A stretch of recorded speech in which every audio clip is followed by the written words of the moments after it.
Okay, boxers, the trunks are good.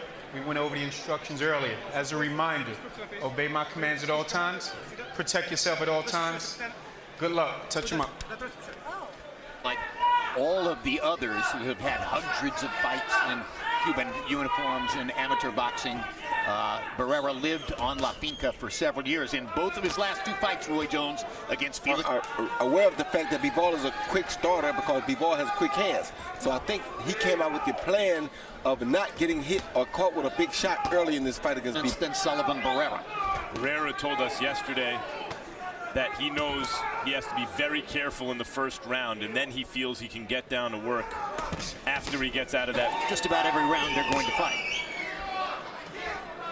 That's true, but Barrera is better in rounds 2, 3, 4, 5, and 6 usually than he is the first round as well. So Bivol has the quicker hands, without a doubt. And I'd say also he's the bigger puncher, but type punches, when he hits you, your whole body jolts.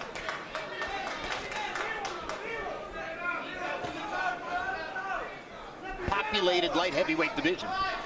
Max, as we get ready for the end of round one, you're going to be leading us into a picture after all these years. Adonis Stevenson, a guy who has been more or less hiding in Montreal and seemingly avoiding top competition. it looked like it wobbled Barrera for a second. Just a little bit, just a little bit. Bivol, in my view, has the middle, back, and front foot fighter. So I think he's a little bit more diverse than Triple G. And now a sense of urgency may emerge for Bivol as blood. Bivol seems to be, I agree, Roy, not as much of a come-forward, aggressive power boxer puncher, but he is a Barrera fun to watch as he can fight you 2 or 3 different ways. He can box, he can counter, he can work behind his long jab. You know, we wanted questions answered about Bivol already. Round 2 of the scheduled 12. Barrera has a title belt. Excuse me. Well, if we're looking for weaknesses in Bivol, it's possible he cuts easily. I didn't see what caused that. I didn't see Barrera. Spectacular amateur career for Bivol. 268 wins and 15 losses. Both guys were coming up to throw a left hook. The heads landed first, and then Bivol's hook landed, come after him like right there. He bounces back with his feet first, then he comes back and attacks with counter punches. That's the most impressive thing I've seen about him all night. No question. Ring jab in there over and over against Barrera. Barrera with a pretty good right hand, partially blocked by Bivol. But Dmitry Bivol looks really against a better fighter than he's been in with before, and trying to take over the fight with his skills, and now their heads come together again, and this time it's Barrera. This clash of heads continuing to happen. 2 orthodox fighters, skillful amateurs and pros, experienced. Why do they keep banging heads like that? Because 2 guys thinking high offense like that, the heads will come together, because both guys are putting a lot into every punch. So when they come with a punch, they bring it all. Yeah, no one's scared in there. No. 2 true professionals going at it. Who is throwing and landing combinations. You've made the point often, Jim. What separates fighters on the world-class level is speed. Bivol has put forth a lot of offense here in this round. Already. Bivol. Jim, I'm really impressed. He's a really good fighter. That left jab is something else. He's got a very good left jab. He throws a lot of good combinations. Back in the fight. Yeah. Sullivan is showing a good job of being resolute, staying in there, sturdy, handling. And what you would like to see Sullivan do right here, because Bivol is so much quicker than him, is go on a body attack, but he's not doing that. He's going off arms. Bivol is starting to tire just a little bit, and Bivol has never had this type of opposition in front of him. So if Barrera was smart, he's running that risk anyway. See that? He's running that risk anyway, Jim. If you throw at his head, he's still like that right there. It doesn't matter. You're running that risk because you're out there. He's so much quicker that Bivol landed his feint jab, lead left hook. After he made Sullivan reach that hand forward, which was a beautiful shot. Then you see him come back and land a straight right hand. Wow. Barrera was trying to throw the left hook to the head. Boom, there's the right hand. So what I'm saying, Jim, the feet that I talked about earlier is his explosiveness too. When he punches, he explodes with every punch when he thinks he has an opening. He doesn't wait, he doesn't walk it to you. He throws it quick. You can also see, comparing Bivol to Kovalev, who we'll see in the main event tonight, and who we're very familiar with throughout his title reign. Bad news for the light heavyweight division, because Bivol has had to, taste his own blood. It's been in a position to obscure his vision. He's in with a... Keep him up, keep him up. Barrera kind of stumbling in, trying to land the body shot. Might have been on the belt line. That was a good by Bivol, and Barrera just walked in and ate it. He did eat it, but I don't know how well he ate it. Sit back, sit back, step back. Dmitry Bivol then was the case against all of his other opponents, like Joe Smith, like Felix Valera. None of those guys were nearly as quick-footed nor quick-handed. I think is the best example of a guy who understands distance at every moment of the fight extremely well. But Bivol, you see, has a very good understanding of distance and how to use it to his advantage. Well, Lomachenko's irritates his opponents so much that ultimately they quit on their stools.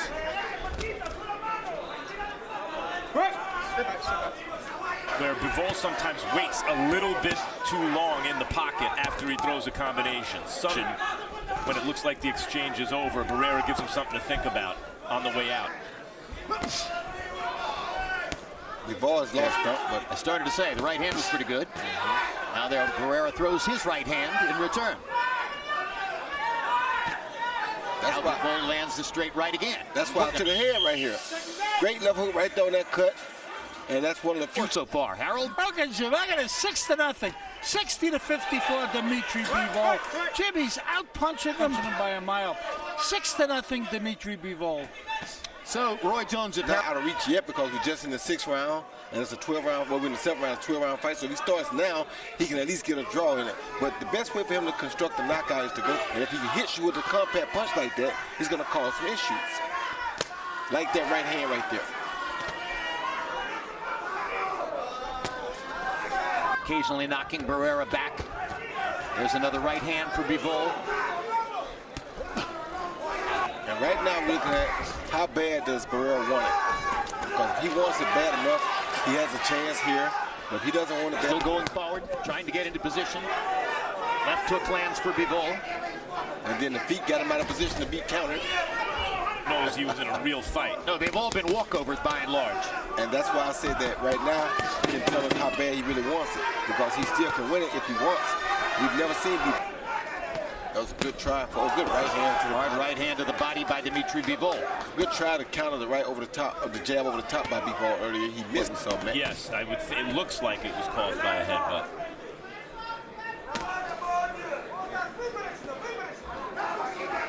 Saw the guy has a pretty good jab. How big a problem is it, Roy Jones, if one of your weapons, something that you've depended on in a lot of your other fights? Bivol's speed has neutralized that jab. Not only that, but Bivol also keeps his hands up very high, and he has quick hands. So usually when a guy has quick hands, Bivol begins to look a little bit like a golf ball. Yes, it's not quite Hasim Rahman against Evander Holyfield. Swelling on the left side of the forehead, deep in a fight against an experienced guy who hasn't given up. He is being tested physically in a way. And one eye and a knot over the other. well, when you won every round, Jim, it can't feel too bad either, though. Faster, seemingly better fighter may change that equation. Bivol, again, tripling Barrera in terms of landed punches.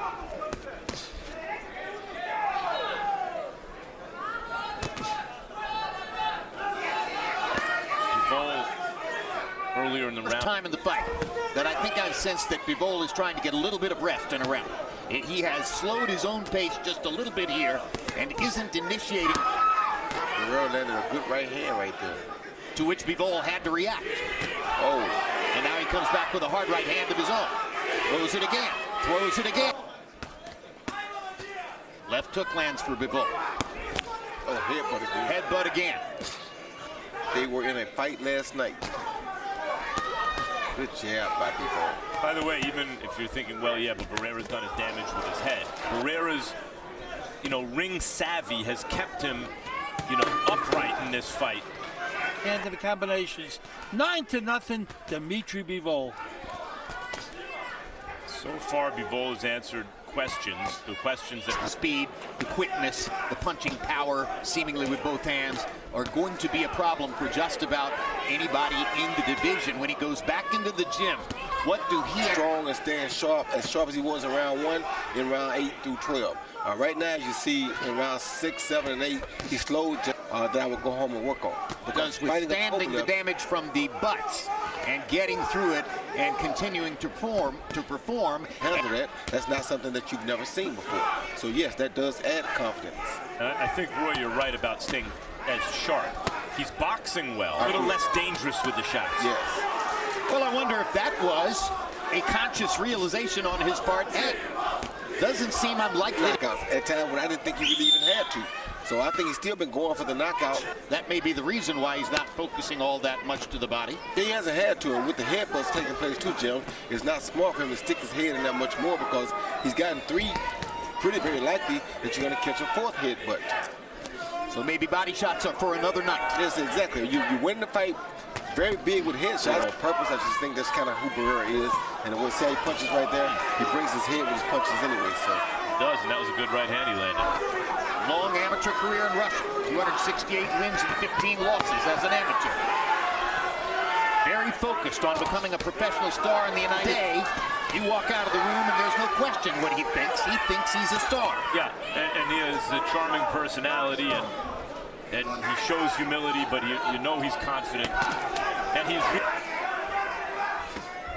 he would have been more impressive to many in obvious ways had he just blown Barrera out. Trey Ward, when Ward visited his training camp, I'm surprised you retired. I was focusing on what it was going to take to beat you. Well, based on this performance, seems to me to still be developing. He didn't try to tell Andre that he had enough to beat him right now. Right. But, you know, the way he's looked until now. What a body shot by Bivol. yes. Perfectly timed. Sportsman. 2 guys with real amateur training. 2 guys with legitimate boxing skills. One of them a little bit younger, quicker, and more vibrant in there tonight. Bivol still looking for a knockout, Roy. 20 years you turn on Olympic boxing or amateur boxing, and in the international level you notice it's... And I asked Bivol in the meeting, I said, you know, we always talk here in the United States about how spectacular the Cuban program is and how well-trained they all are as amateurs. Do you folks in Russia... More American champions, we have to get our amateur... Oh! Down goes Barrera, and you can see Bivol thinking to himself, I still have a shot at a knockout. Is Harvey Doc going to let him continue? No. It's a stoppage, and Bivol gets the TKO in round number 12. Jim, you identified just now what was so